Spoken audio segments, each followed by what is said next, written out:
Uh, so we're just going to jump in. Tonight we're talking about activities of daily living. Oh, and here's my name. Started putting my name on the screen, so anybody wants to verify if I am who I am, you can go to the Behavior Analyst Certification Board and look me up and see my credentials there.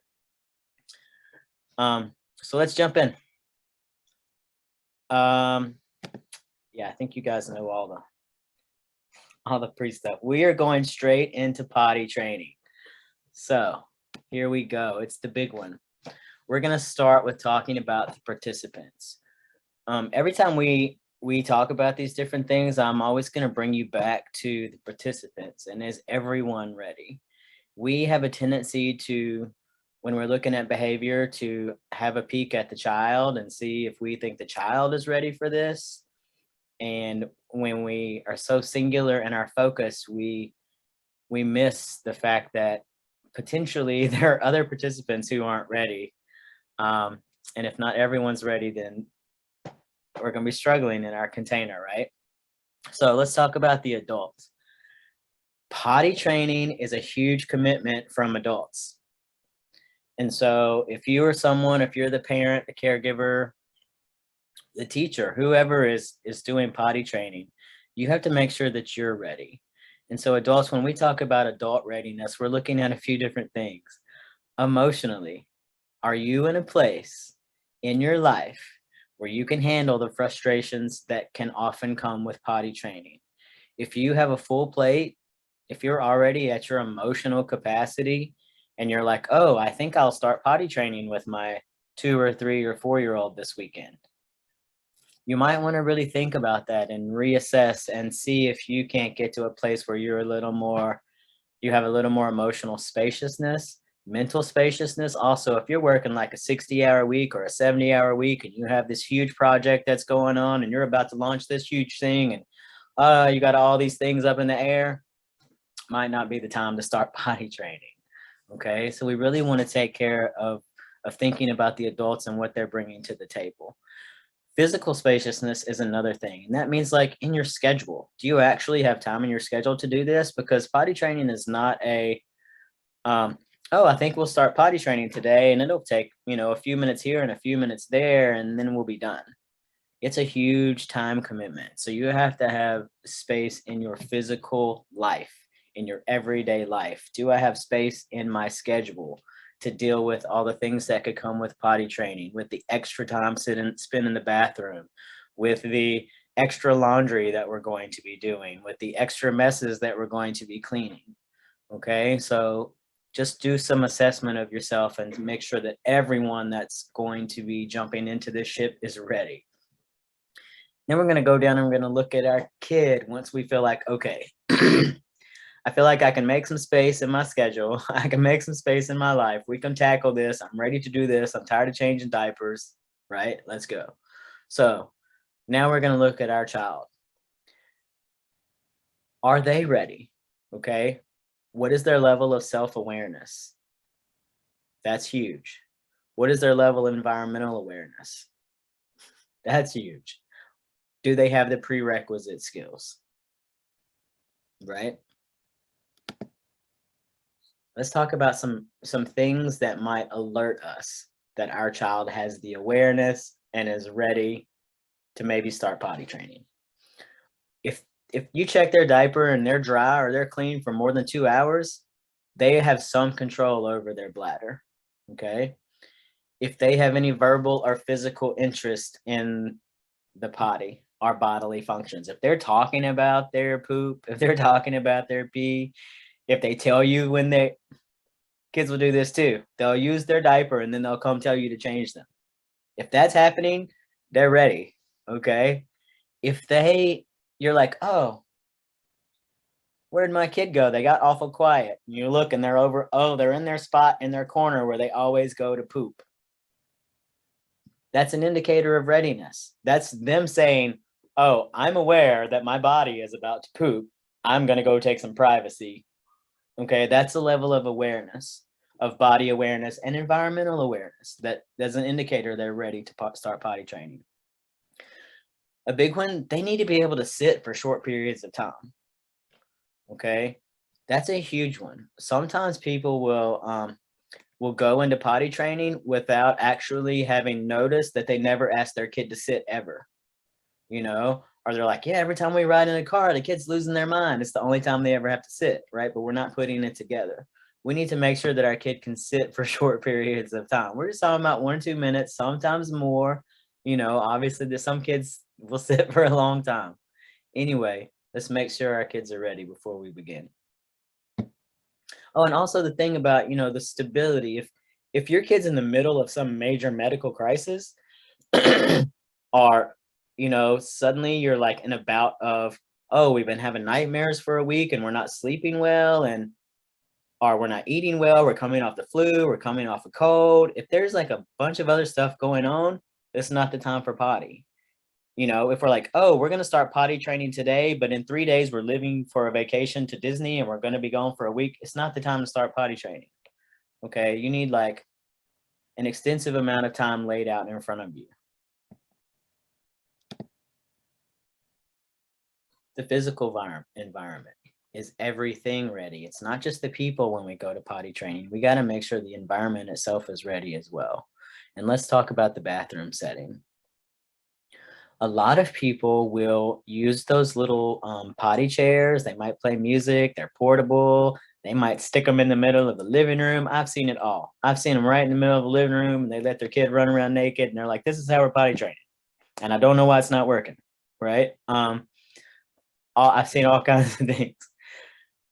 I highly recommend that you use the actual toilet that's in your bathroom, and that you get one of those little seats that fits right on top of it to keep your kid from falling in, right? Because not number two on that bullet, safety matters. If your kid feels like they're having to hold themselves up and their little bottoms sunk inside of the hole, that's not like a comfortable way to potty train, right? But I highly recommend just putting that insert that sits right on top. You don't change anything otherwise about your toilet. It's the easiest transition. It's the easiest generalization. Do you have a stool in the bathroom? What might you need a stool for? Is your kid big enough to sit up on the big potty by themselves? Do you need a stool there for their feet to sit on? That's often the case. Dangling feet is not the most comfortable potty position, right? Do they have a place to put their feet? You might also need the stool. We'll go into in just a few minutes related body behaviors, but you might need that stool for hand washing, right? So what are the physical things that you need in there? Think about, where is the toilet paper located? Is my kid sitting on the toilet playing with the toilet paper, right? Do we need to move it temporarily? That sort of thing. Or do I want my kid to be able to reach the toilet paper and go ahead right into wiping, and this is how we pull that, and this is how we do this? Just think about the physical environment of your classroom and how you're setting it up. Is it safe? Is it cluttered?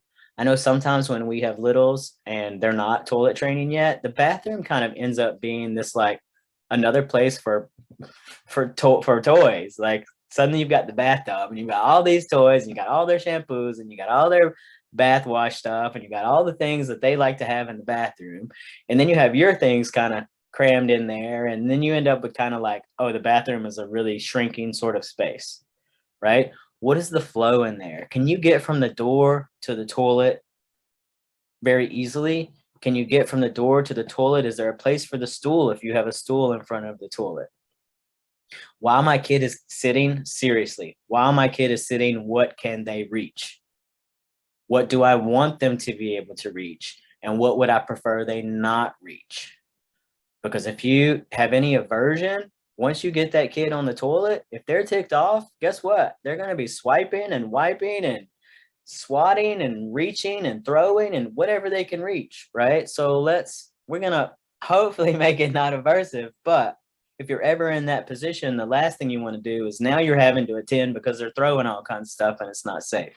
So literally, when I'm sitting here, and go sit there, go into your bathroom from the eyes of a toddler, walk in on your knees if you have to, right? Go to the toilet and look around at that level and be like, oh, what can I touch? What is going to distract me? What is going to contribute to this process? What is going to take away, right? Let's really pay attention to the setting of the bathroom. Let's talk about our child's clothing when you start potty training. Quantity. You need a lot of underwear. You need to not care how many accidents they have in a day.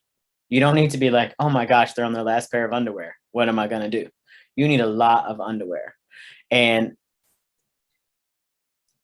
here's the thing about the underwear. It's a little bit of a double-edged sword, is that people will use it for motivation.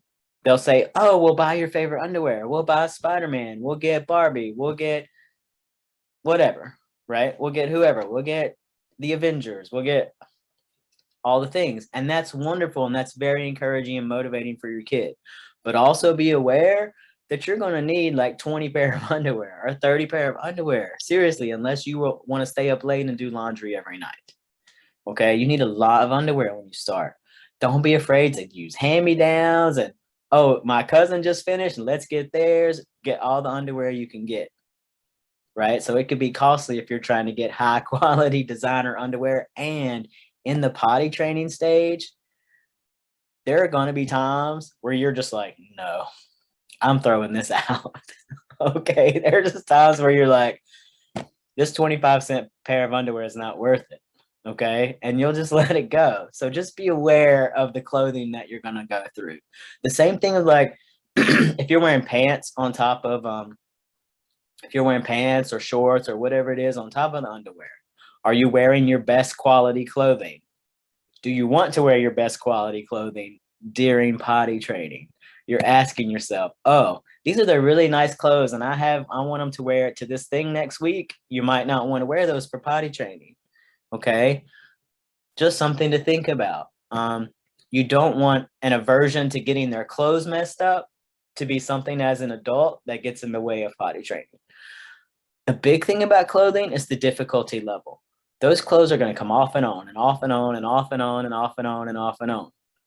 Please don't put your kids in the most difficult thing they have. Don't put them in overalls on the day they're potty training. Don't put them in a onesie that they have to completely take off to get to the toilet on the day they're potty training, right? You want it to be easy. Put them in a loose pair of shorts. Put them in a loose pair of sweatpants, right? We want the underwear and the shorts to come down easily. If they want to wear a skirt, let them wear a skirt. We want the underwear to come down easily. We want the underwear to come up easily. So just think about the difficulty level of the clothing that you're asking the child to put on and take off, right? Or that you're helping them put on and take off.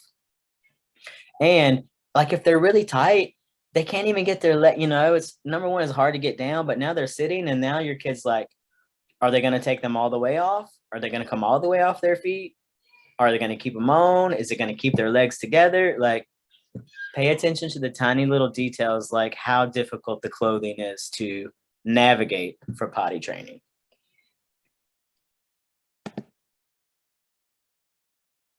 All right, setting the stage.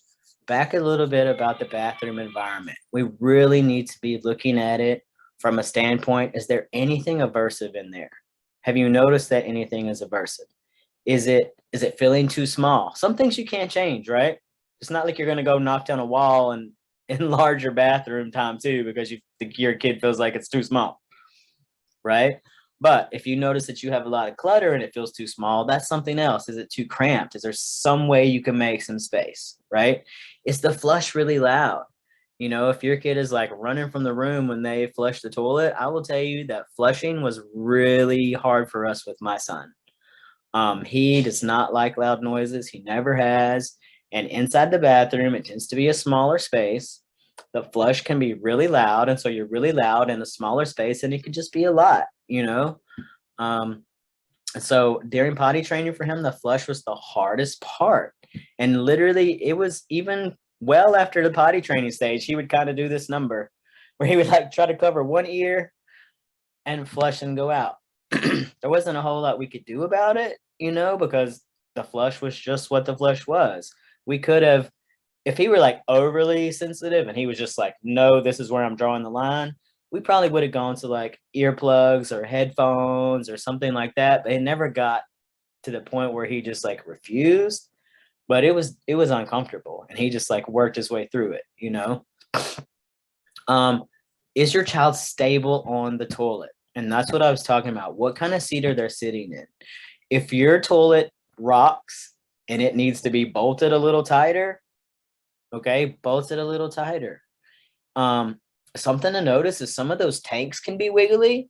When your kid is potty training, it is not unusual for them to lean back on that tank, right? So just make sure it's all stable. Just do a little check, like a mechanic checking a car, but just check your bathroom stuff, make sure everything's working properly, right? Has your child ever had a previous injury in the bathroom? That can make the bathroom an aversive place.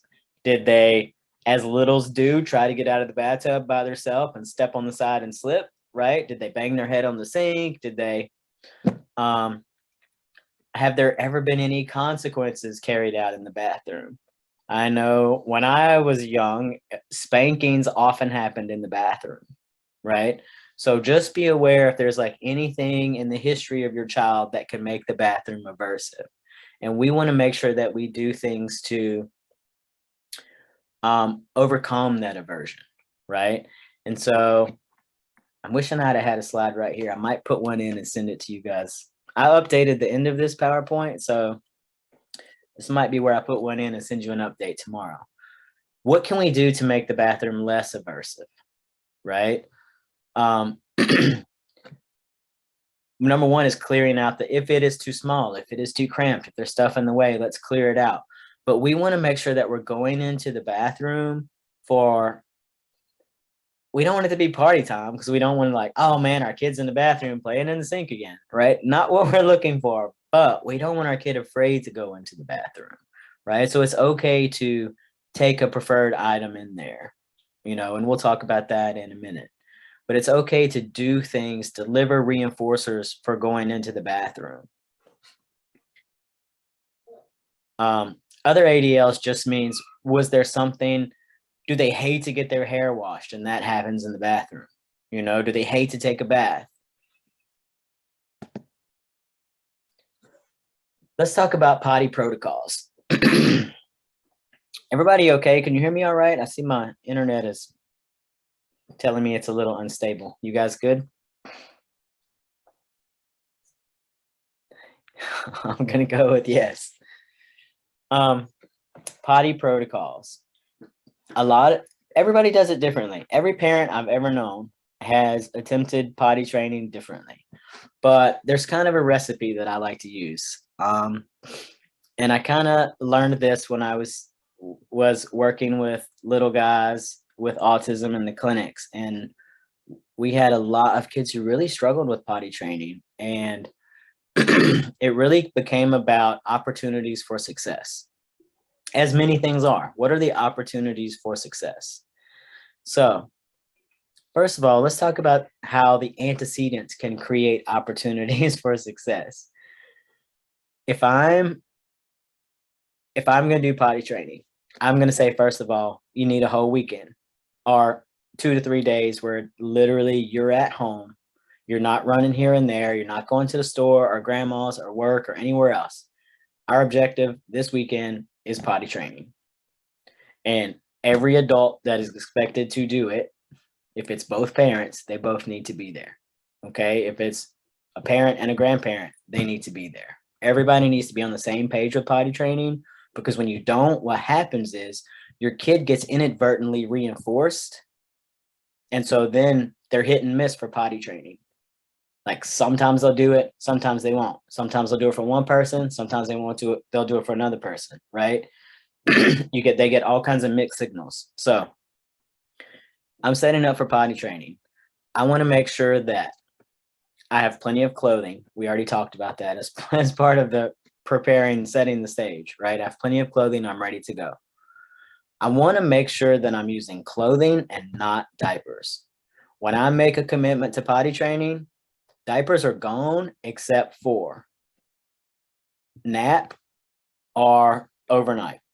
If I see that my kid is still having accidents overnight, like when I change them in the morning, they're wet, I'm going to let them have a diaper at night or a pull-up, like whatever works for you guys, right? But once I hit that a few days in a row, they're dry, I'm getting rid of that too, okay?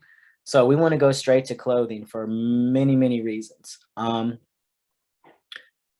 Number one, diapers wick that moisture away from our kids, away from our skin. And the thing is, like, we wonder sometimes why our kids don't know when they need to go to the bathroom. You know, like, oh, they don't even seem to know they need to go. Or they went and they didn't even blink, right?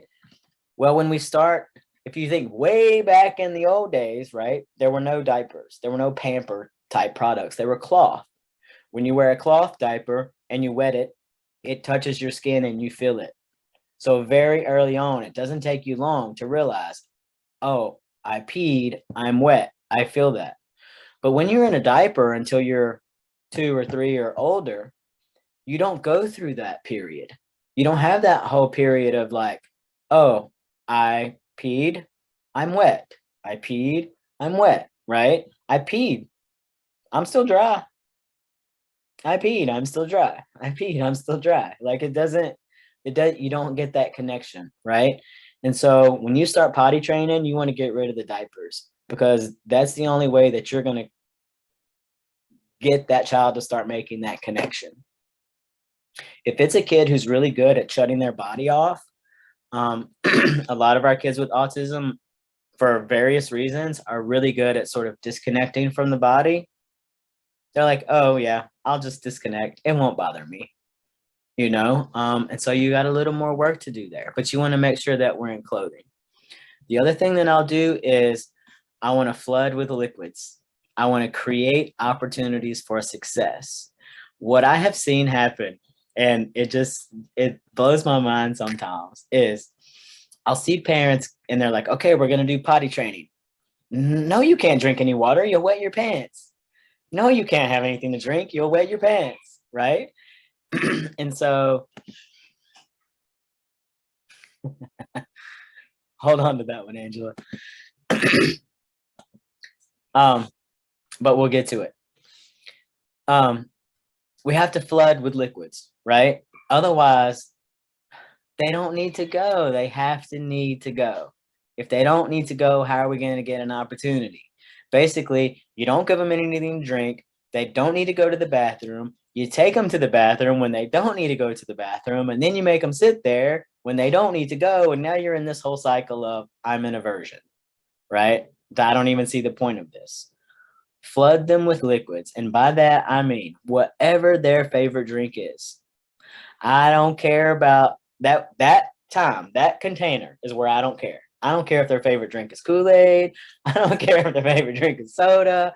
I don't care if there's chocolate milk. I don't care. I'm like, here, you drink. Oh, your cup's empty? Here you go. Your cup's empty? Here you go. Your cup's empty? Here you go. And I'm going to do that all day until like my cutoff, right? I don't want to at 5 o'clock still keep flooding when I know they're going to bed at 7 or 8. I'm going to cut it off in the evening. But that whole day that I'm working on potty training, they're going to drink as much as they can possibly drink. And we're going to go to the bathroom as many times as we possibly can. We're going to do that on a schedule of our choosing because we're going to observe.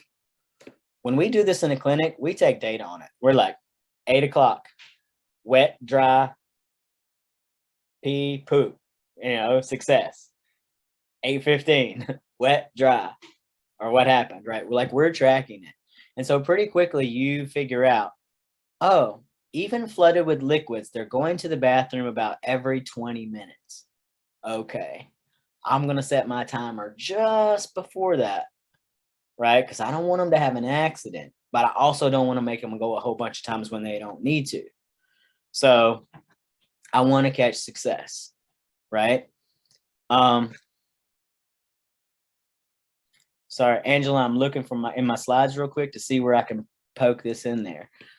Angela had a question about clothing. What if they refuse to wear underwear, right? Could you clarify if we're pantsless completely or just no underwear?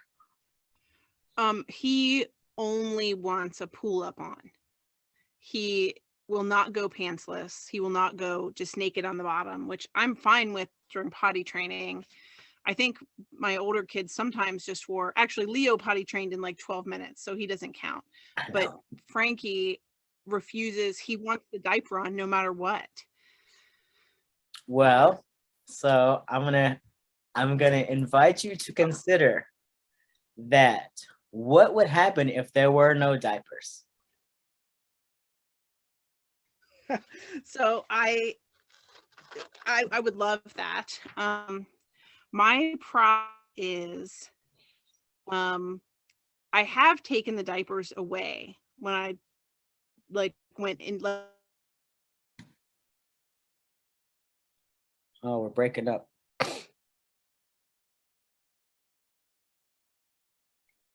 Can you still hear me? Because I lost you there.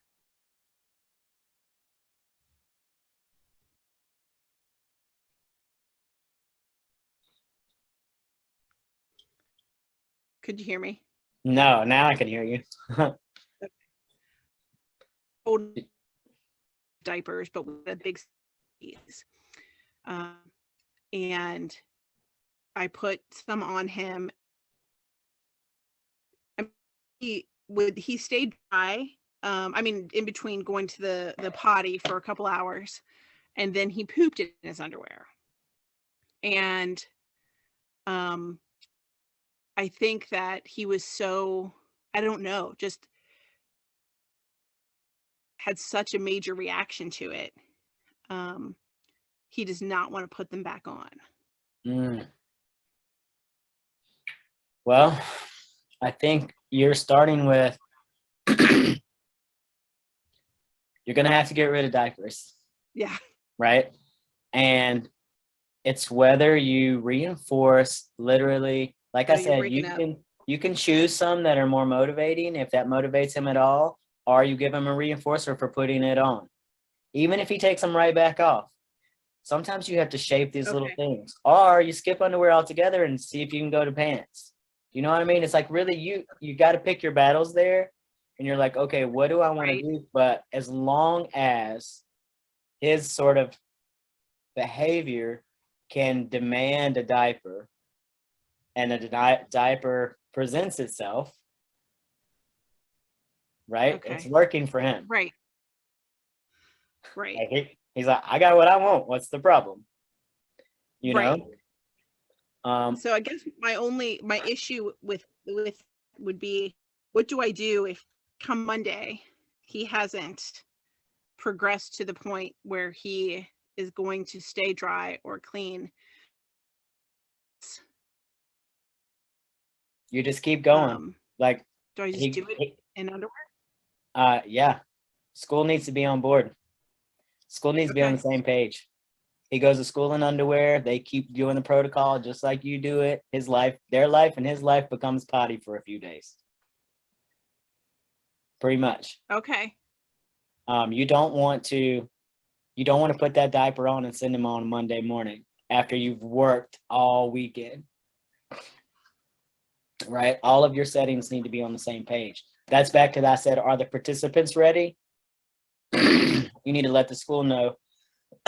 Excuse me. You need to let the school know, hey, we're doing this. Okay. You guys good on Monday to keep this going? And they're like, oh no, the teacher's going to be out for a week. Not the time to start, right? Okay. Everybody gets on the same page. And really the underwear is up to you. If you're like, okay, I'm fine with my kid going commando, we'll go straight to pants and see what happens. Or Okay.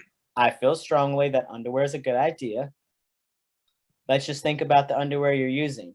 Are you doing like tidy whities with the design? Are they briefs? Are they boxers? Kids might like different things. They might like to wear, boxer briefs have the little leg, and then the regular boxers are more kind of like shorts, And Okay. so I would just try some different things. And if underwear is a big deal, I would get him into underwear. Okay. Yeah, and you're gonna have to let go of the diapers. So how do you feel about like is it okay to put just like rubber pants over his underwear once I get him to that point for travel? Yeah, for sure. Okay. Yeah, if you want to do that plastic barrier, what you really want is, if you want the barrier between his wetness and his soiling and the whole rest of the world, by all means, just don't put the barrier in between him You know what I mean? You don't want anything to wick away. Okay. If pooping in his pants was very aversive, that's good. That's good, right? Like, great. Yeah. He doesn't want to poop in his pants. So Um, I think the most aversive thing about that was that he insisted he would only wear underwear with tornadoes on them, which if you check the internet is not available. right. So It's a little tough to find. so I made them Oh my gosh. Of course. on a heat press, made him, 10 pairs of tornado underwear. And his love of tornadoes is so strong that I think he was upset more about damaging his tornado underwear Yeah. than anything. Oh, that's great. Is he still into them?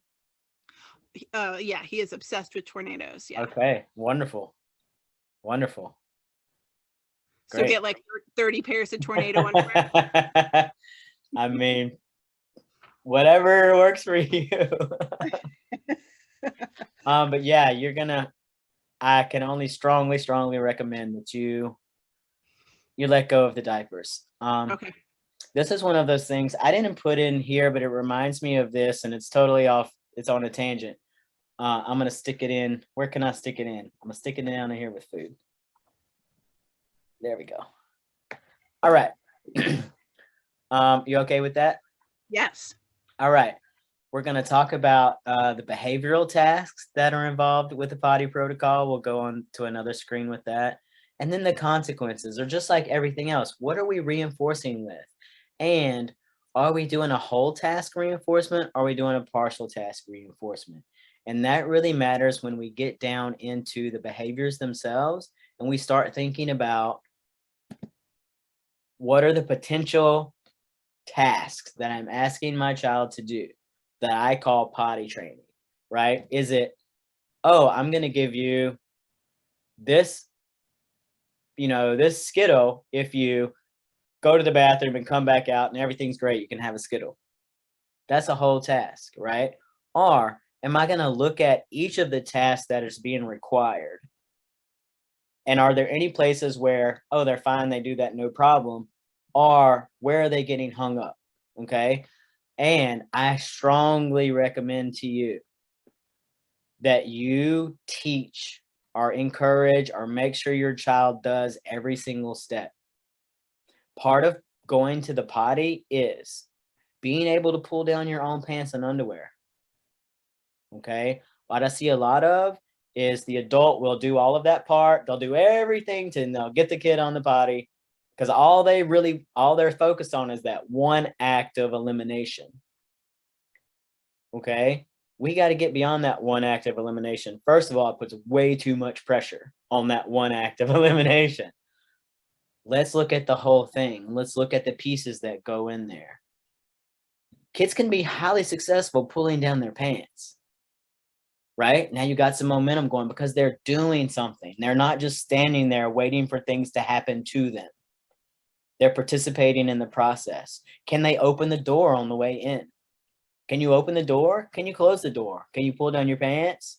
Can you pull down your underwear? Can you get on the toilet? Is there a stool there? Can they just step up or do they need help? Right? So when you're looking at what are the potential behaviors that my child can do, this isn't just like a short list. You can break it down into infinitesimal steps, right? But these are the big ones. We want them to be able to pull up and down their own pants and underwear. Pull them down before they go, pull them up when they're done. We want them to be able to sit independently. If you're having to hold them while they're sitting, that's not comfortable. They're not stable. They can't just like relax their body into the act. I highly recommend a stool where their feet aren't dangling. Okay. I don't know if you've ever tried to use the bathroom when your feet are dangling. That's not optimal for body performance, right? We actually need our knees to come up a little bit if possible, right? And our feet like this. Like this is very different. See, this helps. This is not okay, right? So how is that working? Do you have a stool there? What are you expecting of them for the wipe? In the beginning, it might be that you wipe and then they wipe. It might be that you hold their hand and help them wipe. Are you asking them to pull their own toilet paper? Are you using a baby wipe? Right? So just things to think about. What's the independence of that step? How can I get them to independent to that step? Right? And then when they step back down, can they get their pants and their underwear back up? Flushing. Where do you want flushing to come in there? After they pull up and then they flush? They flush before they pull up, right? Some kids want to flush the whole time. And now I'm like, okay, now I have to like plan for my kid walks in and they want to flush. Some kids will walk right into the bathroom. All they care about is flushing, right? So if flushing is the big deal, now you're blocking. But getting to the end, the flush itself might be a reinforcer. Are you putting anything into the toilet? Sometimes kids like, you might put a drop of color, or you might, if it's a little boy who you're teaching to stand to pee, a lot of boys will start with the sit. But if you're teaching them to stand to pee, you can throw some Cheerios in there and be like, oh, can you pee on the Cheerios? You just like want to make it however as fun as you can. All right. I don't want to go on next. Okay, right here. I had something here and it just took off. All right, we'll go to the next one. Oh, I'm gonna go to potty related tasks like hand washing and stuff. What do we have right here at this point in the potty protocol where you see that you might have some hiccups or you have a specific question about anything?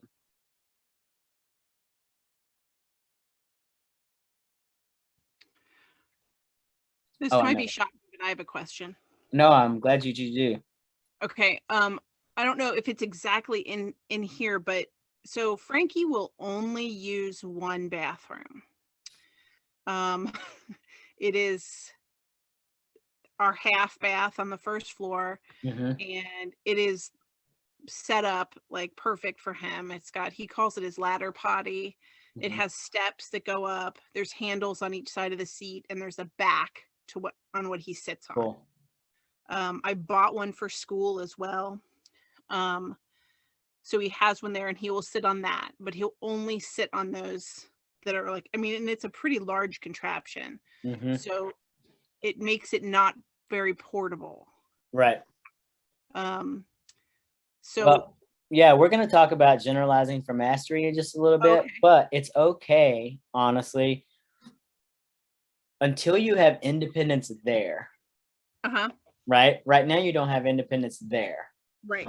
So That's okay though. it's okay. Okay. It's okay. Sometimes we have to put accommodations in place because we have to operate from where we are right now. It's Right. nice to think about where we're going, but if we operate from where we're going, we won't ever get there Okay. because we're here right now, Right. right? The thing that I wanted to say and it popped out of my head and back in is sitting. If sitting on the toilet, okay, is an issue, make sure that you pair it with something that is preferred. Okay. So, for instance, a lot of times I'll go into people's bathrooms and right next to the toilet, there's like some magazines and there's some books, right? Like adults will sit in there and read. They'll sit in there on their phone. I've known people who disappear and they're in there on their phone. Okay. There's no reason to make sitting aversive. I've definitely worked with kids who they don't want to sit. But if I've got their iPad in front of them and I've got their favorite video on it and they sit and I press play, they stand up and I press stop, it's for sitting. First sit, then we'll play it. They sit, I press play. Do you see what I'm saying? Let's get them to like, oh, it's okay if they're sitting there looking at a book. It's okay if they're sitting there looking at a video. That also kind of helps you like how long are you sitting then? Okay? So that's something to think about is those back in those potty protocols is the schedule.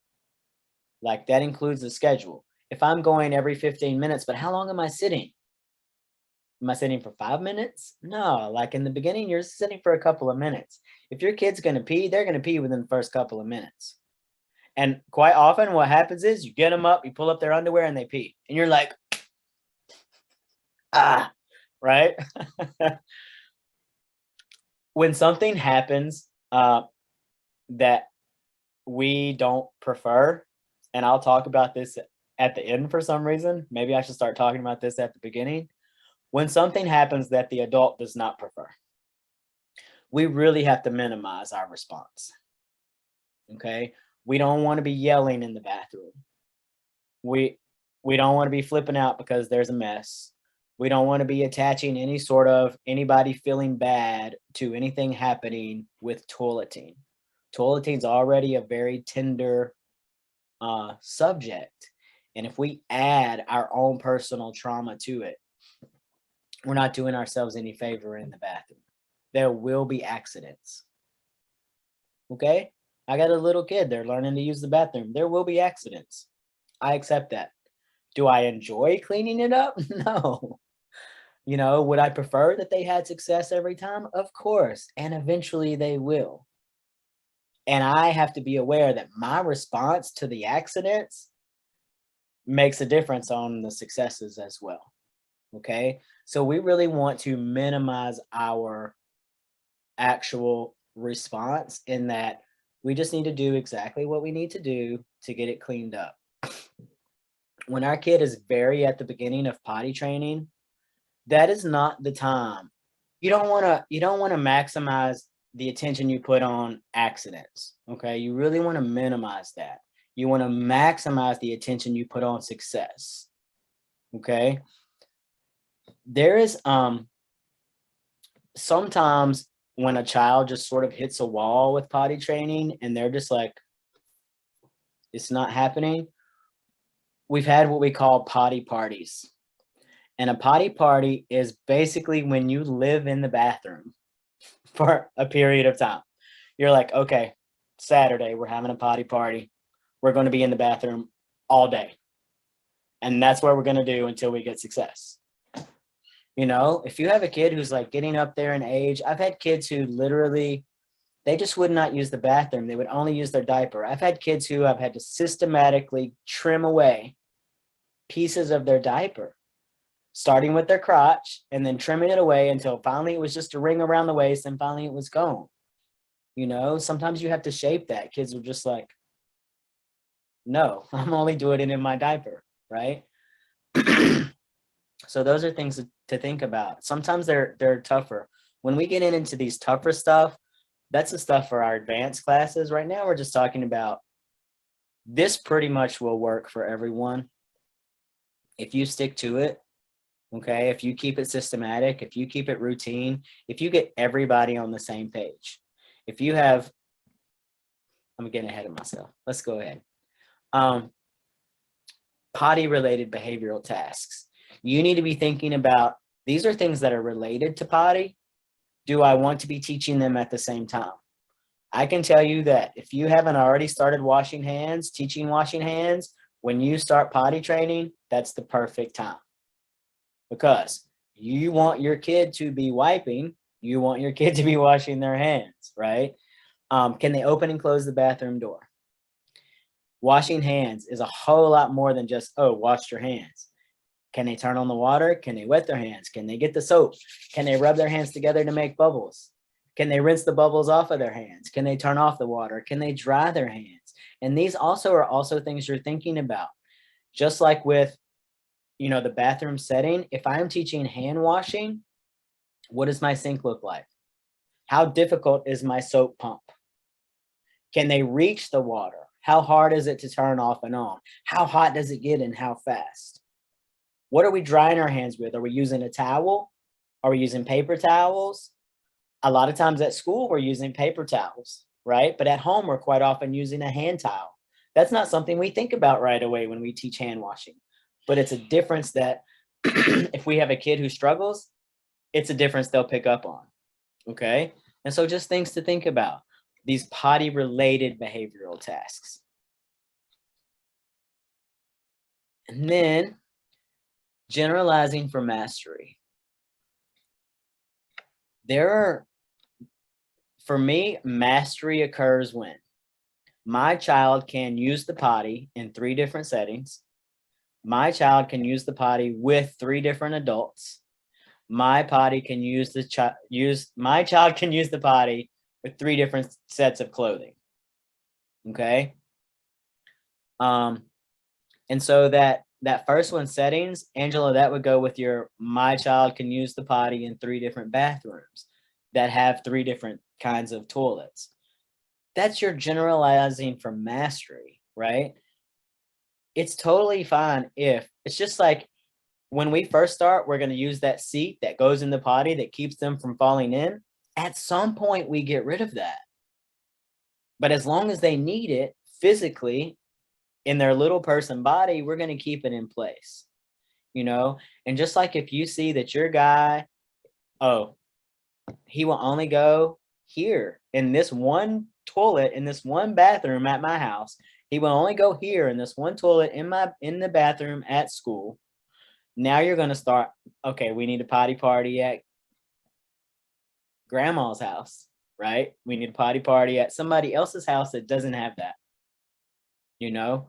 Or it might be like literally I've gone on field trips with kids in potty training to Kroger and McDonald's and all kinds of places because that's just part of it. We have to use different bathrooms.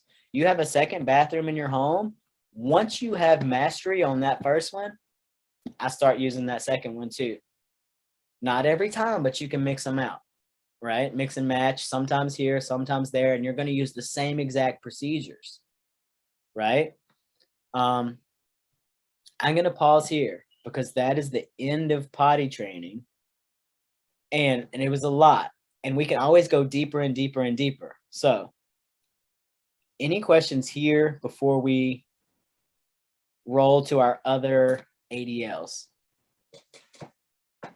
I have a question, Cole. What do you got, Tara?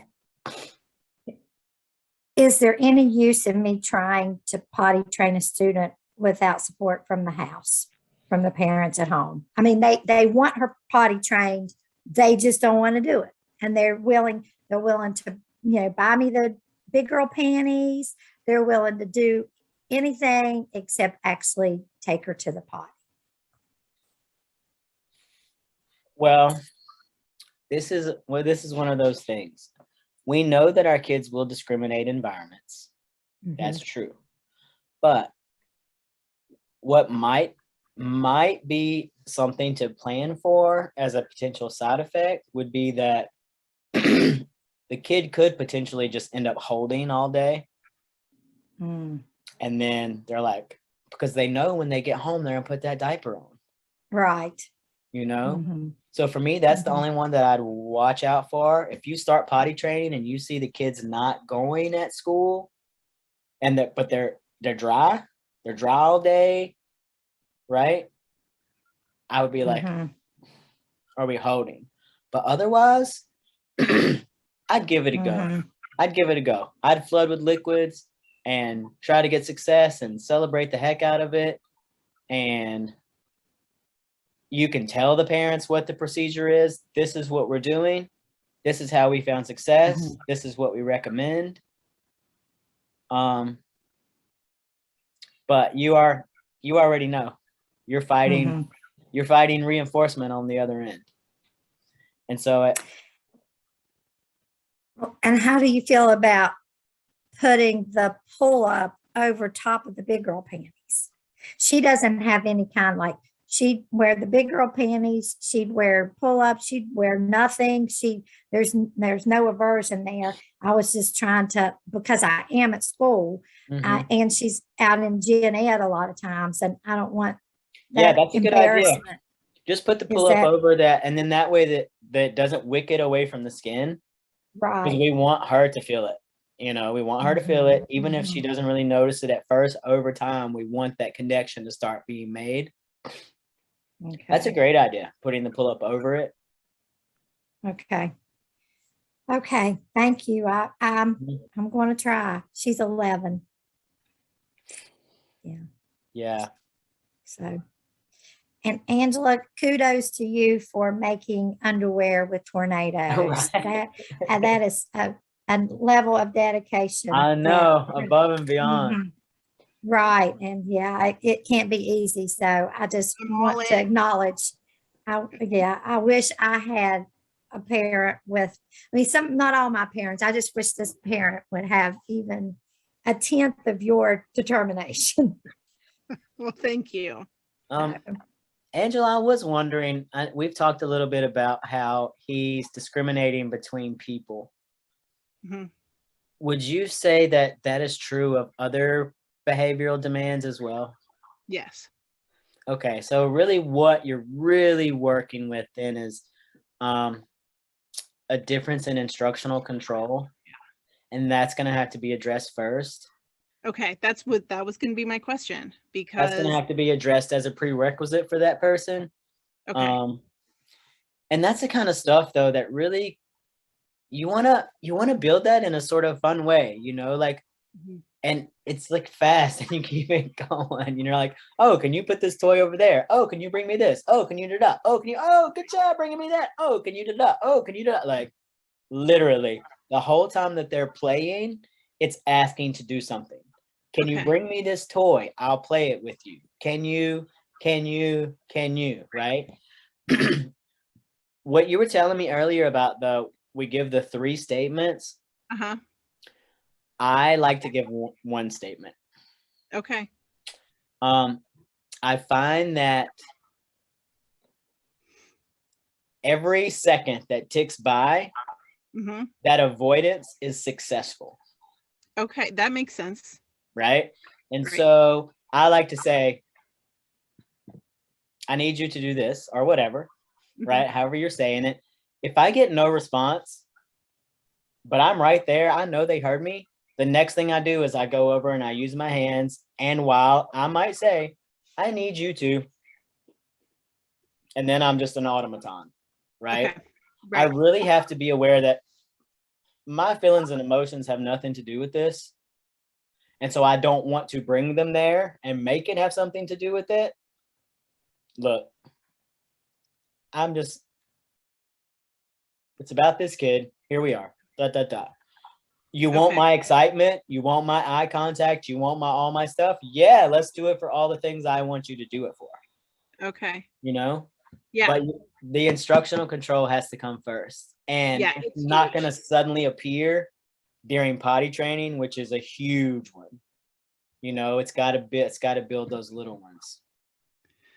Yeah. You know? So I do feel like the more I've been listening that I mean, and just the way our morning went, which was not lovely.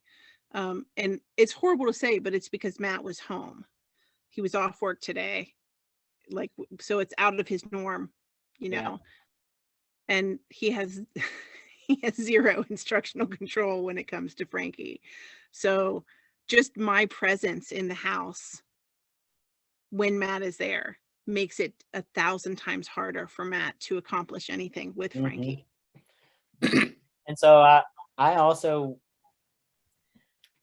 think you have 2 sides of a coin, and I'm just guessing because I'm not there. Okay. I'm going to guess that Matt is lacking in instructional control and that you are inadvertently reinforcing that. Oh, I am completely guilty of it.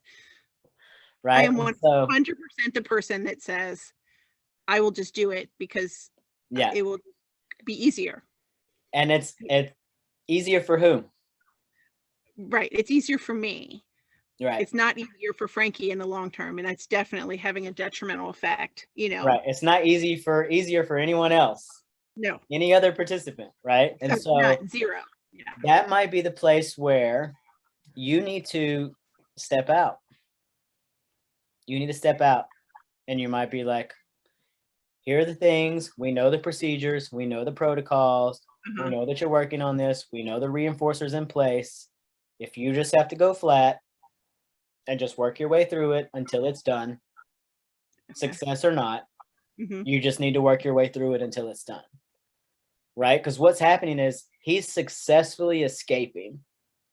Yes. He's successfully avoiding, and he's successfully getting you in the mix. Oh, absolutely. And those are all the things that he wants. And so as far as he's concerned, no matter what it looks like or whether anybody's crying or not crying, he's being successful. You know? Yeah. So yeah. So you're prescribing some more time away from the house. Yeah, I'm saying that Matt needs to up his instructional control, and you have to decrease your interruption of that, Okay. you know? And then it all makes us feel stuff, especially when our littles are crying and we're like, oh my gosh. Because we process through like our own perception. And if I'm crying at that level, I'm really upset. Right. And so we're feeling that level of crying. But we don't know that our kid is feeling that level of crying. Right. That's true. Yeah. They're quite often like, oh, this is what I do to get what I need. And so this is what I do. I don't even feel a way about it. Because 2 seconds later, they're like, oh, what? Squirrel? Yeah, no problem. You know? Like, yeah, he can turn it off. As soon that's as what I walk mean. in It's the like room. we tend Yeah. to make an assumption that what we're feeling and the depth to which we're feeling in our 30, 40, 50-year-old selves is what that little person is feeling. And I'm not saying that what they're feeling isn't big to them, Right. but we shouldn't assume that it's all this, you Okay. know? Yeah. And by doing that, we almost make it all this. So the more that we can just be sort of rationally detached about it, the better off we'll be. When something's going that, when something's happening that's like not the thing we want to minimize our response. Okay. And we want to maximize our response when something's going the way we want, which is exactly the opposite of historically what we have always been taught to do or what has ever been done to us, right?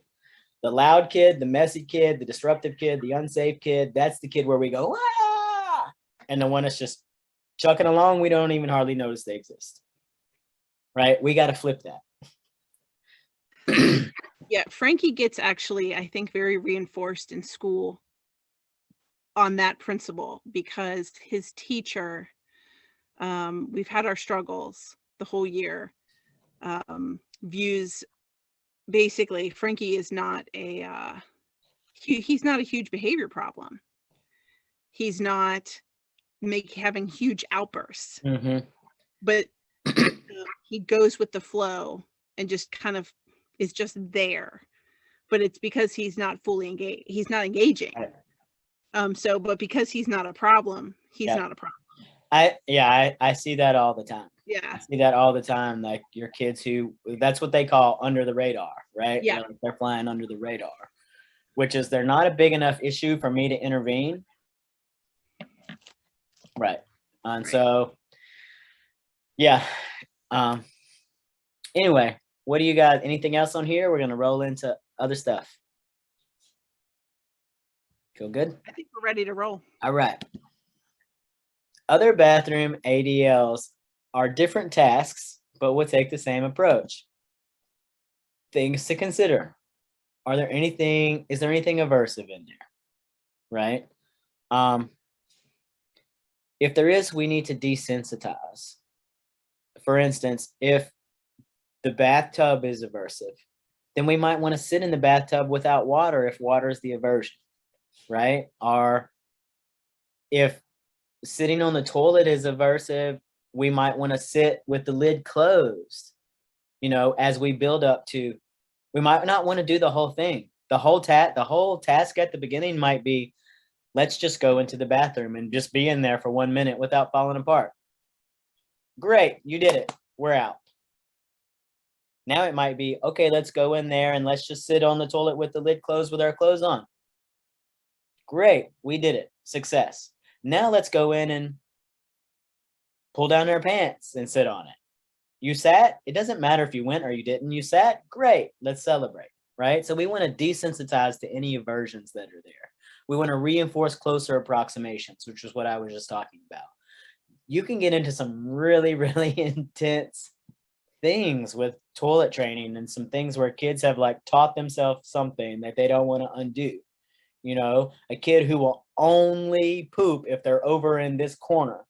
Now you have to like pair that corner with something and then move that thing slowly toward the bathroom, right? You really can do some intense stuff. Motivation. You want to make sure that your kid wants to go in there. Like it's okay. It's not aversive. They're motivated by what they're working for or what they're allowed to bring with them. You know, if it's bath time, we're talking about some toys or things like that, right? Again, we want to talk about the participant skill level. Does everybody have the skills they need to know? When we're talking about children and doing some of these ADLs, do they have the fine motor control? If you have a kid who can't do a closed fist grip, that eliminates a lot of things. Okay. Can they do motor imitation at all? When we start talking in just a second about brushing teeth and different things like that, if they can't imitate you, it's so much harder. And the huge one, instructional control. You're not going to get anywhere with your ADLs if you don't have instructional control. All right. Let's talk about brushing teeth. Sometimes our kids really have an aversion to brushing their teeth. These are just some potential things, okay? We might need them to hold the toothbrush, apply the toothpaste, wet the pasted brush, brush their teeth, however it is you want to do. Top, bottom, up, down, in quadrants.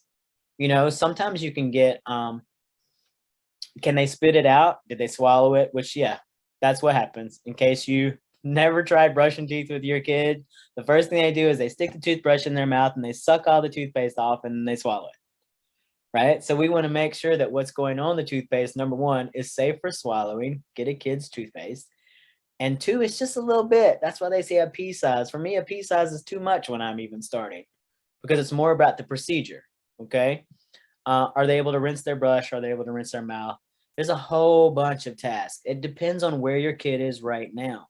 If your kid doesn't have the ability to do all of this, then you're helping them, right? What's your level of prompting? What are you helping them? If they are just like, do not put that in my mouth, you got to desensitize that, right? There are all sorts of things. I would just use a toothbrush. People use all sorts of things to massage the gums and this taste this and this taste that. I would make sure that they like the taste of their toothpaste. Okay. I would make sure that the bristles of the brush are comfortable. Some like really soft, some like medium. They chew on them, they'll bite on them, they'll do all kinds of stuff. What I don't want to do is jerk that toothbrush around in their mouth if they've bitten on it. Okay, I just want to wait it out. I don't want anything to be painful or aversive, you know? And so if you're struggling with your kids toothbrushing, you can also minimize things like sugar. If we're in a period of like, I can't get them to brush their teeth, well, I certainly don't want to give them candy all day right now, right? So just things to think about. But potential behavioral tasks, you can break these down as far as they go. If you want to put the toothpaste on, at some point in their lives, they'll need to put the toothpaste on, right? So anything that you can start from the beginning, even if you hand over hand. When they're littles, yeah, hand over hand. You want to be firm, but you also want to be gentle, okay? Oh, you can get those toothbrushes that vibrate. Those are beautiful. You can get ones that play songs that last the amount of time they need to be brushing. You can get ones that ding every time you need to change the quadrant that you're brushing. For me, that's a whole lot. But people do. If you were starting with teeth brushing and your kid is aversive to teeth brushing, I'm going to brush as minimally as I can to hit all the spots. I'm not going to sit there and make my kid brush their teeth for 1 or 2 minutes. We're going to talk like 20 seconds, 5, 10, 15, 20, done, spit, go. You did it, great. And then increase it a little bit, okay? Bathing. Bathing is often the thing they love to do in the bathroom, and it should be fun. But I've run into kids who have huge aversions to water for different reasons, whether they had some sort of trauma or they just never liked the touch of it on their skin. I've seen both. Is the tub, is the water aversive? Make sure the temperature's okay. we as adults will stick our hand in there and we'll be like, oh, that feels good. And it might be too hot. You know, if your kid steps in and they're like, ow, it's too hot for them. Okay. I know that me personally, I've put my hand in a tub when I'm running a bath and I'm like, that's great. And then I step in and I'm like, whoa, hotter on my feet than it was on my hands. Right? Let's just be aware of that. How is the temperature? Is it too cold? Their skin's turning blue. It's too cold. Okay. Let's just keep an eye on that. If they telling you it's cold, if you've reinforced that in the past by like, oh, let me take you out. Okay. Maybe.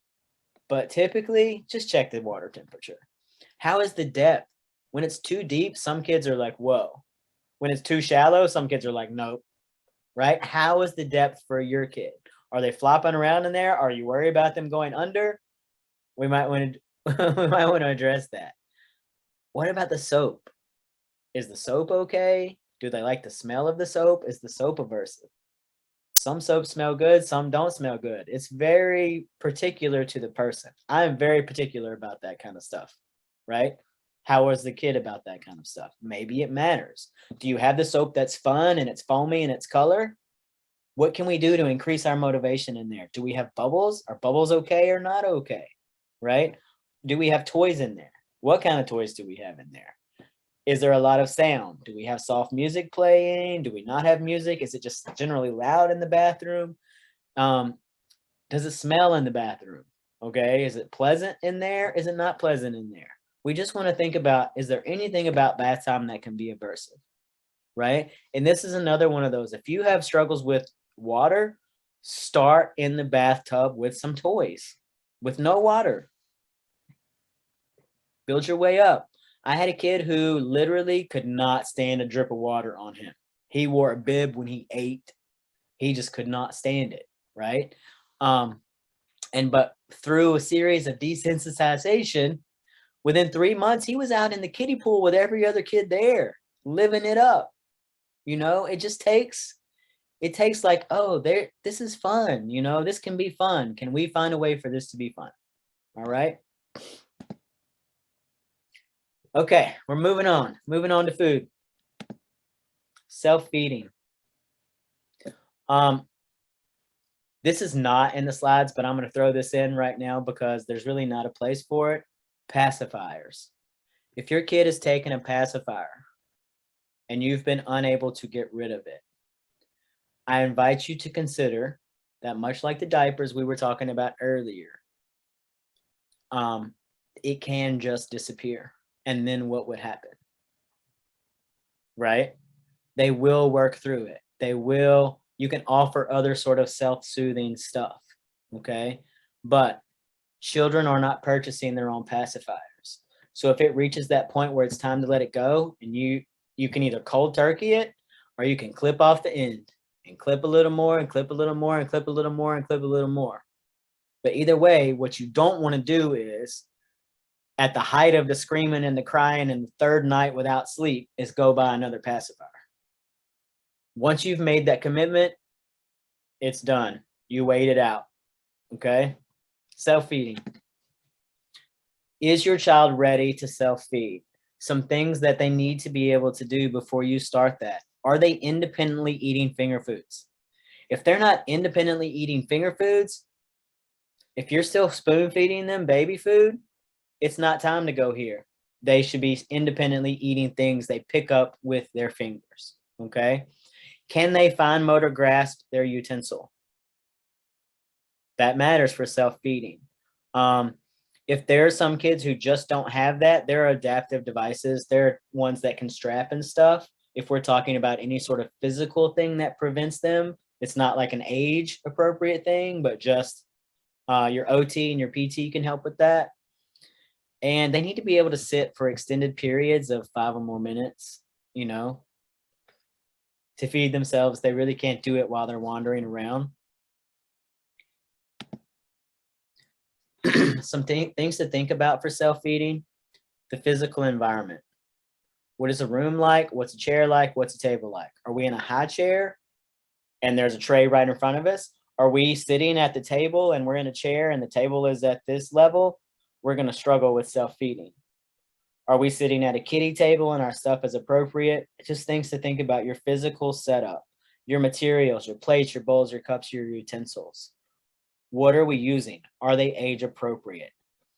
And adaptive devices. Adaptive devices are beautiful, and if we can, we need to plan for their removal.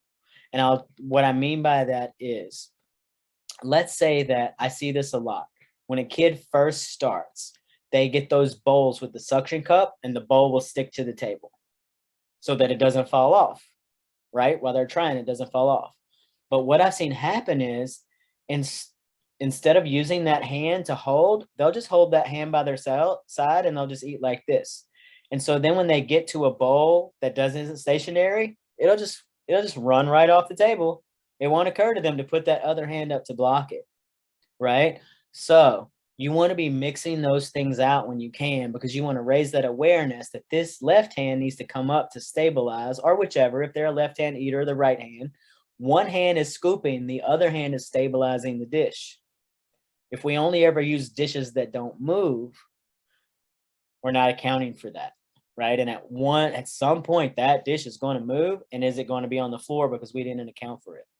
Okay, so just pay attention when you're using your adaptive devices.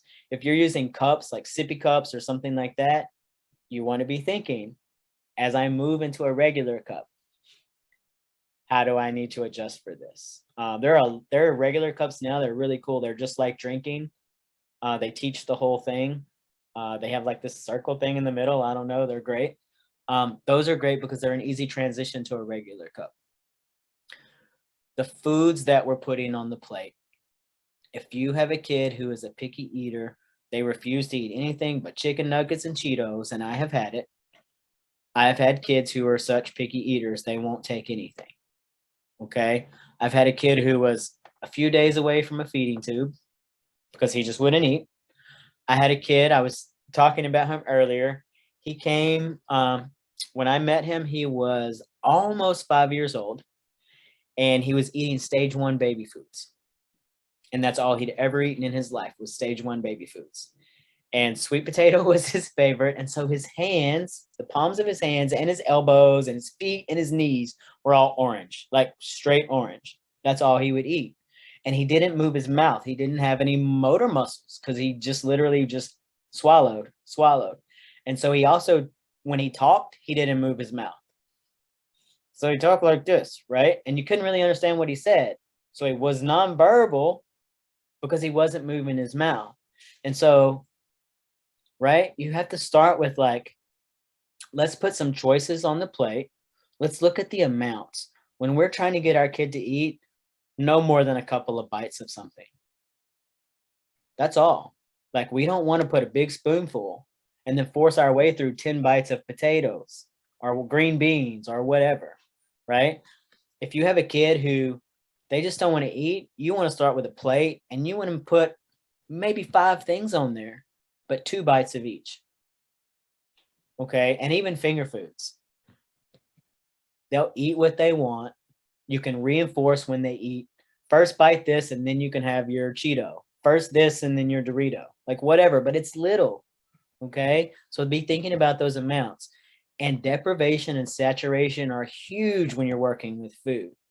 If I'm using food as a reinforcer, or if I'm trying to increase the food repertoire, I'm trying to get my kid to eat more than just stage 1 baby foods. I'm trying to get my kid to eat more than Cheetos and Doritos.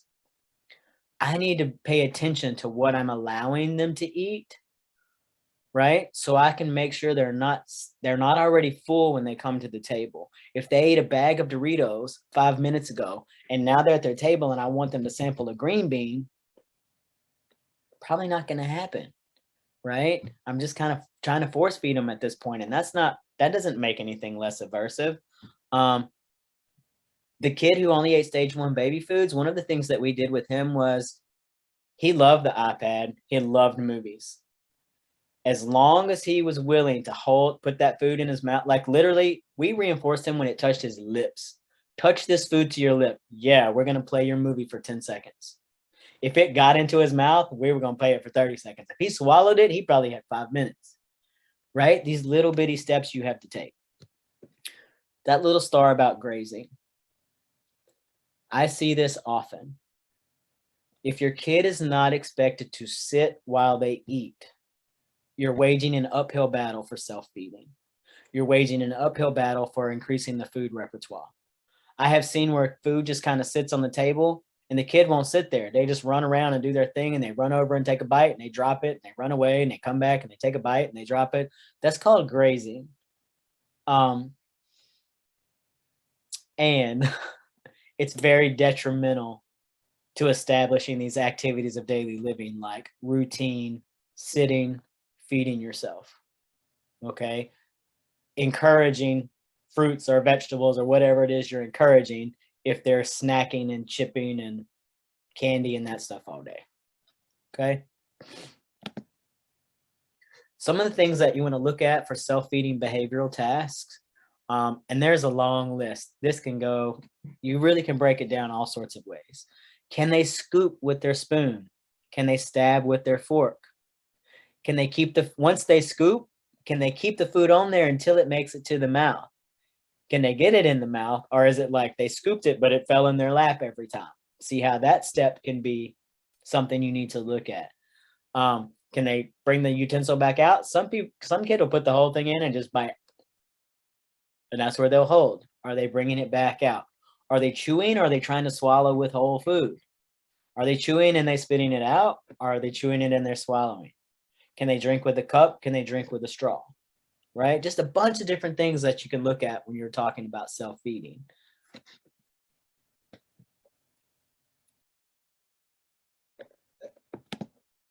Anything on self-feeding before we roll into a few minutes of taking medicine? You guys good? All right. A spoonful of sugar, says Mary Poppins. And she's not wrong. Okay. So, antecedents. First of all, do we have age-appropriate expectations? I can tell you that typically a kid is around 10 years old before they can swallow pills. Okay. But with just sort of how things have evolved, we're seeing kids younger and younger and younger expected to take medication and expected to take pills. Kids, 4, 5, 6, 7 years old being expected to take pills that are not chewable. Chewable is something else. Are our expectations age appropriate? So let's start there. If your child is younger and they're prescribed a medication, the first thing you want to ask your physician is, does this come as a liquid? Okay, if it comes as a liquid, it's probably where you want to go, unless you have one of those kids who are just like, I hate liquids, but I'll take a pill without even water. You have that every once in a while, right? But for the most part, if you have a little, is there a liquid? That'll get you a lot further. But if not, there are things like carrier foods, meaning you can stick that pill down in a spoonful of yogurt, a spoonful of ice cream, a spoonful of anything that the child puts in their mouth and swallows without chewing. A spoonful of Jello, a spoonful of whatever. And that works for some kids. Then there are adaptive devices. There are things called pill cups. And it literally is, there's several different ones, and it might be a cup with like a little spout, kind of like a sippy cup, but that spout has a basket. So you drop the pill in there. So when they sip the sippy cup, the liquid comes through and the pill, and it all washes together. Okay. There's also literally pill lubricant. There's stuff that you can put on the pill that makes it so slippery the kid cannot hold it in their mouth. They put it in their mouth and it's going somewhere. Right. And so again, you can also always reinforce, like, take this, first this, then this. Those behavioral tasks are dependent upon the medication and the delivery method. In other words, if we're talking about taking a liquid, what I have to do to get the liquid down is different than if we're taking a pill. So the behavioral task changes. And if it's a pill that you can crush, is it a pill that you can open? Is it a pill that you can dilute in water? Is it a liquid that you can dilute in their juice? You see that too, where kids are like, Oh, this is a powder and you just put it in their favorite juice. No problem. Mix, drink, they're done, right? So it really depends on what the medication is. But if you can speak to your physician about, is there a way to have this age appropriate? And if not, let's start looking at some of these other carriers or adaptives or reinforcers. And then after they take the pill, do they need a chaser, right? A chaser. If it's a liquid that doesn't necessarily taste good, maybe so. If it's a pill that has a coating, maybe so. In other words, here's your favorite whatever. You love chocolate milk. If I have a kid who loves chocolate milk, but they don't like to take their medicine, I'm going to give it to them with chocolate milk, and they're not going to get chocolate milk any other time. I'm going to put it in deprivation. We're not going to use it ever, except for taking that pill, right? So just things to think about. All right, if there's no questions about food or medicine, we are going to roll into bedtime routines. I know this is a lot for you guys, but what can we squeeze into 2 hours? Preparing for sleep. For me, at no other time is preparation more important than bedtime. If I have a kid who will not go to bed, they will not go to sleep, they will not stay in their bed, they just like wholly fit, right? I want to make sure that my antecedents are in place. Again, I'm going to remember that I'm part of it. If I am high anxiety in the bedroom with my child while I'm trying to get them to go to sleep, they feel that it's not calming, it's not helpful, right? So if I can't control myself, then we're going to have some issues. So antecedents.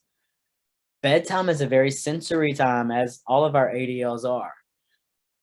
Is there music? Does your kid like music? Do they find soft music calming, right? Do they like that?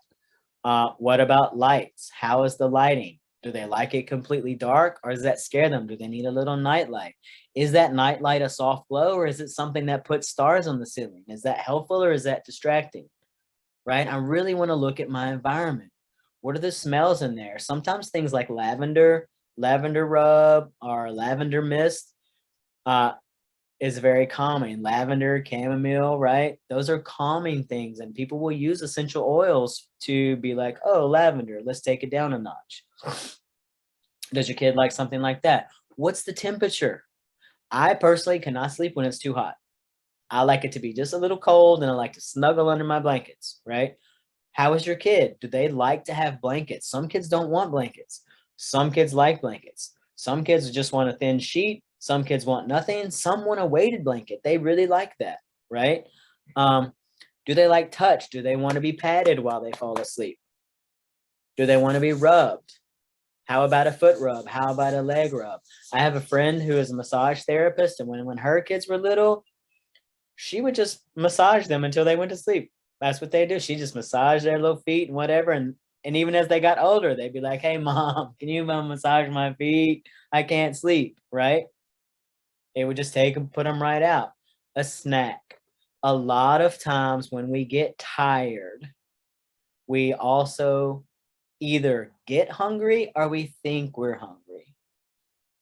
Don't be afraid of a bedtime snack if that's what your kid needs, but let's think about something of substance, right? Maybe something breaded, maybe something with milk, not a candy bar or something, a Mountain Dew, or like something that has a lot of uppers. Let's stay away from that, right? But carbs have a tendency to, like, our digestive system kicks in and energy diverts. Now, if you have a kid who, like, if I give them something before bed, it always upsets their stomach, then don't give them something before bed, or think about it, right? So it's really to you, but these are just things to think about. The bed itself, is it comfortable? Is it safe? What are the blankets? Do they have the thing? Is a blanket something that they find soothing? Some kids will rub their blanket or suck their blanket, or they have a favorite blanket. Do they have a favorite stuffed animal? Are there pads around the bed? Are those comfortable? Are those safe? Are there rails? Are those functional? Are they up? Are they down? As my kids started to climb out, Let's just really pay attention to the comfort and the safety of the bed. Sometimes those crib mattresses aren't crazy comfortable, but our kids are little, so they don't really know better. Don't be afraid to cut yourself a little slice of memory foam and put in there. Don't be afraid to increase the comfortability of your kid's bed, right? Co-sleeping. Doesn't matter to me if you're a co-sleeper or not. It's really up to you. If you're co-sleeping, is it by choice? Okay, and if it is, great. If it's not, then that's a whole other thing to start talking about. But does your kid sleep better with touch or without touch? Do they find touch to be disruptive? Think about the adults you know or the partners you've had or whatever. I personally sleep better if I am touching another person. Been that way my whole life. I know people who are like, I cannot sleep if somebody's touching me.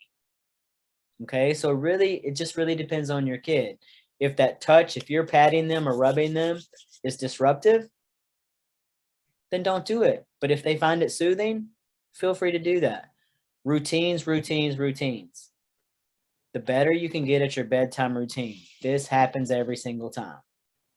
Come help me turn on the music. Come help me dim the lights. Come help me get your bed ready. Right? Here are all the things that are happening. Routines.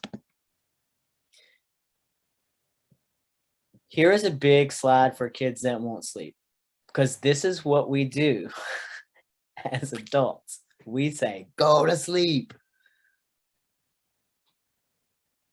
I cannot go to sleep on command, okay? Give me a behavior that I can actually do. Reinforce for me a behavior that I can actually do. Lie down. I can do that. I know what that looks like. I'll rub your back if you like. First lie down and then I'll rub your back. Right? That kind of stuff. Sing. If your kid is like not having it, sing. Sing some soft music if they want to. Sing to your teddy bear.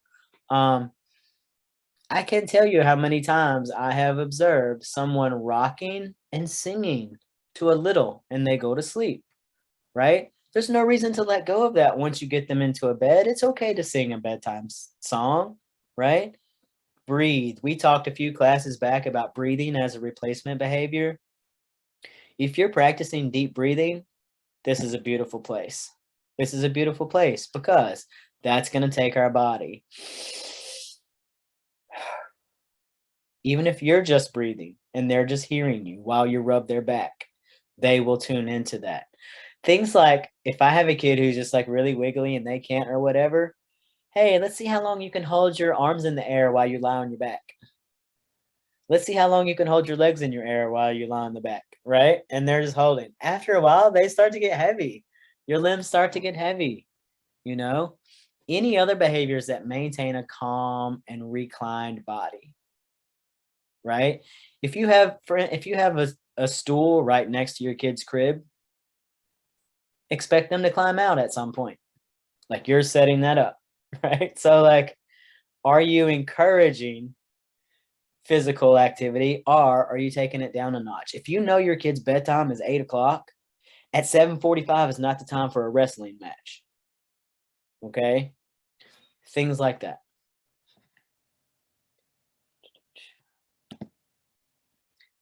This one. And this one, honestly, I put it during bedtime, but it can be during any of these ADLs. The adult behavior is the most important thing.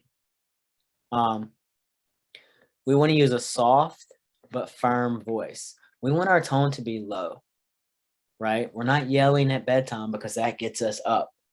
We're down here. If our kid goes up here, we'll go from here. We should be going even lower, right? We want to use a soft and firm voice. We want to give contingencies and not threats. If you don't go to sleep, I'm gonna XYZ. That's a threat, right? First lie down and then I'll pat your back. That's a contingency, okay? Let's be clear on what we're using. Soft, firm hands for response interruption or physical prompts. If my kid is trying to climb out of their crib, I want to interrupt that because I don't want them to fall over, right? But I'm not gonna yell, I'm not gonna say anything. I'm just gonna go over, and readjust. If they can get out of their crib on their own, it's time for me to adjust the environment, right? And you might as well just put them in a toddler bed they can crawl in and out of without hurting themselves, because you want to reinforce them staying in their bed. And if they're just climbing out of the crib, now you're fighting the power, you're fighting the safety struggle. Well, I have to intervene because they're going to fall. Okay, just get rid of the rail. Now you don't have to intervene if they crawl out. Like, you don't have to. You can hold the poker face if you need to, and you just reinforce, oh, the stuffed animal stays in the bed. Oh, our favorite blankie stays in the bed. First get in the bed and then you can have it. You know what I mean? So just soft and firm for everything. If you're prompting, gentle but firm. We're not squeezing too hard. Even though we might be frustrated, let's check ourselves. We're not squeezing too hard. We're just softly but firmly, physically prompting them to where they need to go. Minimize the attention for disruptive behaviors, right? If they are indeed climbing out of their bed, that's not where we want to be loud. I told you to get back in that bed, right? They're either doing it for attention or to escape. That response gave them the attention and didn't prevent the escape. Okay? Let's not give the attention for that. Let's give the attention for being in the bed. First get in the bed and I'll sing you a song. First, da-da-da, right? Avoid eye contact, and you either want to be silent or you want to use a very monotone voice. So let's say they climb out of their bed. You don't have to say anything. You can just go over. Once they're in the bed, oh, I love how you're in the bed. Let me rub your back. Let me give you a kiss. Let me wrap you in your blanket, whatever. And that last one, move yourself and not the child whenever possible. So if you have a child who you're needing to lay with in order to get them asleep, and you try to do it in your room, and then you try to pick them up and move them to their room, you're setting yourself up, right? Go ahead and lay in their room with them. Lay on their floor if that's what it takes for a week, whatever. When my son was little, his transition to sleeping by himself was pretty easy, but for his mom's sake, I laid on the floor. He could have cared less. He was like, what? I'm so relieved to be sleeping by myself, Move yourself and not your child whenever possible. Sometimes it's not possible. They fall asleep on you. They fall asleep in the car. But just don't set yourself up for a nightly repetition of, oh, we're going to put them to sleep here and then we're going to move them to here. Go to sleep wherever it is they're going to sleep. Okay?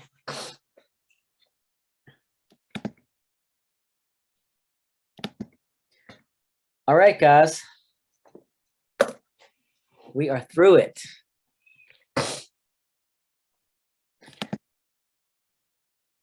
Do you have any questions about any of that? It was a lot. Or anything that I left out that you would like me to address? Because like I said, I hit the big ones, but there are so many others. They're infinite. I have a question about the bedtime. Yeah. So Frankie, for a good portion of his life, has co-slept with us, not by my choice. But just because he is a kid who wants to be touching someone, more specifically me, at all times. But I have gotten him on a really decent bedtime routine now where he is going to bed in his room. We're doing, like everything else he does, is very regimented. We read the same 3 books. We basically have the same conversation every night. And he will fall asleep for me beautifully. I can go to bed or do whatever, but he is still waking up probably 3 times a night. Wow. And so right now, like I'm feeling encouraged that he has stopped coming back into my room when he wakes up. Mm-hmm. He wants me to come into his room. That's good progress. Okay. That's good progress. Yeah. He was sneaking back into our room within an hour. He would wake up, realize he couldn't touch me, come in my room. But now he's waking up like 3 to 4 times a night, just depending. And I'm going back in there and settling him, rubbing his back. All he wants to do is hold on to me, hold on to my Right. arm. And then when he falls asleep, I leave. Anything else I could be doing, do you think? Or Well, I know you, like I said, I know you're making progress. This is the sometimes I think about when they're tiny, they're like little newborns. And I back in the day when I was younger, I did a lot of babysitting. And one of the things that I would do if I were babysitting for a little baby is I would ask the mom to leave me a piece of her dirty clothing. yeah. And, you know, like anytime I would just like put it on my chest like it was a blanket or something. And then I would Okay. get that baby and I would, because what do they smell when they're there? Right. Good idea. And so, you know, maybe it's that his favorite animal wears your shirt, or he has a big teddy bear and it wears your shirt, or, you know, I'm just like wondering how can we keep a little bit of you in there, Right. you know, while he's working through it. It's like you said, he was in your room and now he's like, okay, come back. And Well, then he can was we, also pinching me all night long, which right. he's not doing anymore. So I'm super happy. I'm definitely celebrating all these. The disappearing of the pinching. Yeah, that was a big one. He still wants to do it, but he tells me, I want to pinch your pinch, which he refers to my arm as my pinch. And but he is settling now for I will hold your pinch. So he'll just hold my arm. Right. Well, I mean, without detaching your arm. Right. But right? like, I would like to get more than 2 hours of sleep at a time. We're on, and obviously, like his little body would be a lot happier with more than 2 hours of sleep at a time. You know, and so how to expand that and how to potentially pair. I'm always thinking about how can we sensory, because we're talking about sensory stuff. You know, like something's reinforcing me. I'm soothed by my mom. I find comfort in my mom. Right? So can I have something that I've paired with mom on a sensory level? And I don't know.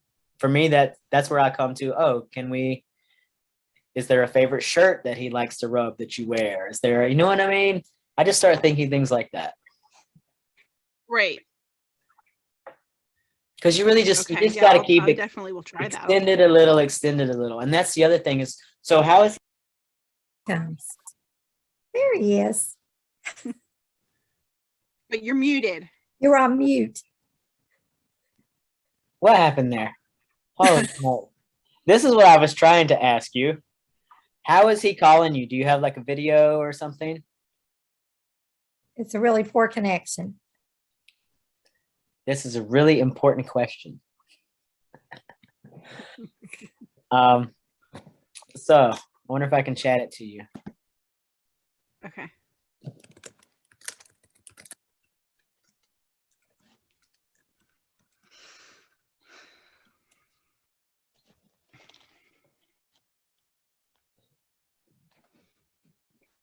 Like, how do you know when he's up if he's not coming to you anymore and you're going to him?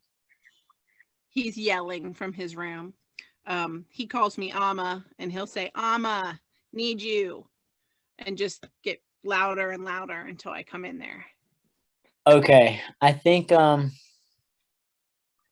wondering if a different way of summoning you might also be helpful, because if he's having to express that loudly, that can really take you out of your sleep and take some time to come back down. So I'm just wondering if there were a way where he could summon you a little more calmly, and then outside of that, you could be working on a weight protocol. I don't know if you've ever worked on a weight protocol, but it's teaching your kid to wait for longer periods of time, and you start really. Oh, actually, we kind of started that. His old teacher who started working with us has done. We're doing 5 minutes. Beautiful. So that's the thing. Now, where I'm in my room He's in his room. And Great. he has 5 minutes until I come in.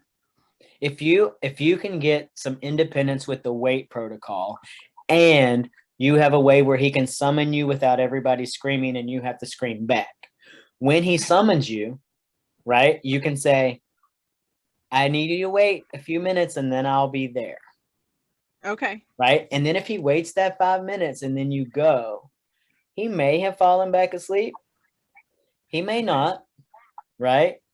But you're able to extend the amount of time. You're Right. slowly extending the amount of time. And he doesn't get himself all the way worked up to get you to come. Right. And I don't know what that something is, if it's something two-way where you can talk back or whatever. There's all sorts of stuff now, Right.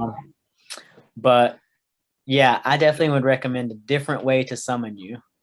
And then Yeah, I might look to see if we even still have a monitor. exactly, you might still have I it. stopped using monitors a long time ago just because we all slept better without them. But Right.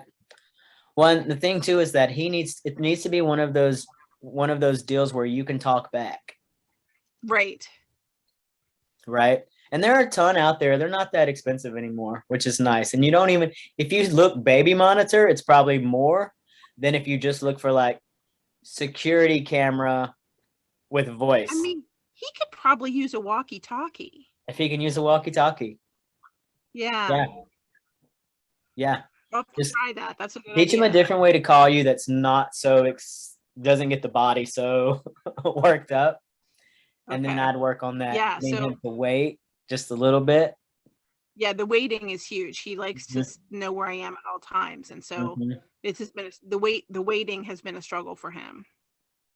Yeah. Awesome. Try those things. Let me know how it goes. You guys have anything else? Oh, you're cutting out a bit. Oh, well, we'll say goodnight. Okay. Unless you have any other questions. No. I do, Cole, but What do you got? this is just about it's not, Jennifer told me that you wanted me to share these. Yeah. You can share them with any parents you want to share them with. You can share them with anybody inside of your school. Okay. Now what about like inside of my particular school or inside of Roanoke County School? Your school. So what Just Mount Pleasant. what I'm allowing school systems to do is to purchase them as a school, and that school can share them with parents and they can share them with staff. But I'm not allowing a division to purchase one and share with the whole division. That's just taking advantage. You know what I mean? I want to be generous, but yeah, well, I mean, I didn't plan on sharing with anybody. I just wanted the information for myself because my job has drastically changed in the last couple of years. And I got this text from her that said something about sharing, and I was mixed up. I was like, oh, well, I didn't plan on sharing. Like, I just wanted maybe the information for myself and for future. And she's like, oh, no, he wants you to share them. Yeah, so, I do. I want the information to get out there, which is why I was like, I'm more than happy for it to go to literally any IAs, any gen ed, anybody. If you have a parent, and so basically the schools in Salem have done this, where the elementary schools each bought it, and they're sending them to specific sets of parents and things like that. So, yeah, that's wonderful. Now, and if any other school wants it, they're free to purchase it, and then they can send it on to whoever they want. Also, if you guys want to give feedback on the page, that's greatly appreciated. And if you want to I do want to do that. If you want to give me personal feedback, feel free to message me, and not just like, hey, you're doing great, but if you have anything on the format, or like there's anything that you can suggest that you would like to see or do differently, or if there's like a particular class that you're like, I see this all the time and I would love more information. Just, if there's anything that you can think of, feel free to send that too. Okay, well, thank you. I do, sorry, I didn't know she was, I didn't know she You was saw coming. my little 2-year-old niece came in the middle of this. I was like, hello, what's happening? Well, yeah, I mean, the information has really been very helpful, especially the first two Mhm. classes about, the behavior and Yeah, that's everything. where I So, think two are the big two. And then so the intensives are coming up starting next week. And basically people need to mhm, have had the first two classes, but those are more mhm, like case studies. So if there's a teacher out there that has a case study, mhm, that would be a time to show up and be like, okay, here's what I have, because I really want a whole lot more of tell me what you're dealing with and I'll give you some guidance on what to mhm, do next or how to work through it. And so I'm mhm. hoping it's more people come with actual, I'm having this issue, it's Right. persistent. I've tried these Mhm, X, Y, and Z that you said in class 1 and 2. I still don't know what to do, mhm. right? Um, Okay. so I would hope that a lot of sped Okay. teachers would show up for those, because I know they all have cases. They're running FBAs and other stuff. We'll talk about the whole FBA process, the BIP process, how to collect data, the whole thing. So Mhm. Oh, I have a quick question. yeah, Do you think, is it better to work on one skill at a time? So, like, I mean, Frankie, um, obviously we're working on his bedtime routine, but I feel like for some reason it's not as intense as the potty training situation. mhm, Then another one is that we've always dealt with is he does well in the bath, but until it's time to wash his hair. Um, and that can lead to an intense meltdown. And so I do it sparingly. I mean, how often does his hair really have to be washed? Not that often. yeah. So Um, he, when you're hair washing, uh-huh. what is the thing that freaks him out? Is it the water over his face? It is the water. You ever tried swim goggles? Oh, I haven't. Just a thought. Yeah, I haven't See how he tried that. feels about it. Okay. And that's the thing too. And it's the kind of thing where you don't want to just be like, put these on and we'll wash your hair. Right. You might want to be like, oh, put these on and put your face under the water. What do you think? It's about, desensitizing Yeah.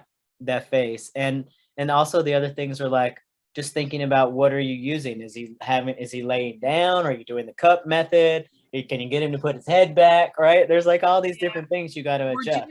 We're basically doing a cup method, and I do like a counting. I mean, literally he gets like 3 scrubs. Like I do 1, 2, 3. I try to get his whole head in 3 like Yeah. scrubs. It might And be, then he gets 3 rinses. And yeah. so that's kind of how we just eke through it, Mhm. but it's definitely not Yeah, something I that think I would, just off the bat, I always try to think about, is there a way that I can get this kid to explore this on their own in a way that they think is fun? And Yeah. so let me give you a pair of swim goggles and hand you the shower head. Okay. And now with the clothes, you're right. You don't want the whole bathroom So sprayed, but that happens too. he actually has a bath toy that is a tiny like shower head attached to a submarine, which is how I got him to take a bath in the first First place. place. So maybe Yeah, with so I swim mean, goggles, right. So like, hey, if I could have put my swim goggles on and I can swim in the water or I can spray and oh wow, it doesn't get in my eyes. Cool. Right. Just if there's some exploratory that can get some, as opposed to basically what hair washing turns into is the adult trying to hold the kid and cover their face and get their head up and get their right. That's what we do. If we can somehow get them to be like, oh, He's I don't breaking have up this. again. yeah. Breaking up again. Yeah, That's all right. You got the big part. he's totally frozen on my end. Yeah, mine too. Oh, there he moved. Oh, am I back? Yeah. I was about to type you a There you message. go. I said, bit. forget about it. Barely. I told you the important part. Okay, but just my concern is, do I work at one skill at a time? Like I don't want to have him move from one overwhelming situation to another. I mean, I wouldn't go from getting him off the toilet and into a hair washing. But otherwise, you're Okay. fine, right? Potty training, you're going to be doing every day. Okay. Hair washing once a week or whatever, you know? Yeah. But if it was something that took up a lot of the day and caused a lot of anxiety throughout the lot of the day, I wouldn't do more than one. But Okay. to do these, I think you're totally fine. Okay, great. All right, guys. Let me go before I cut out on y'all again. All right. See ya. Thank you, Cole. Yeah, message Take me if you care. have any more questions. Okay. Okay. Good Safe night. travels. Thank you.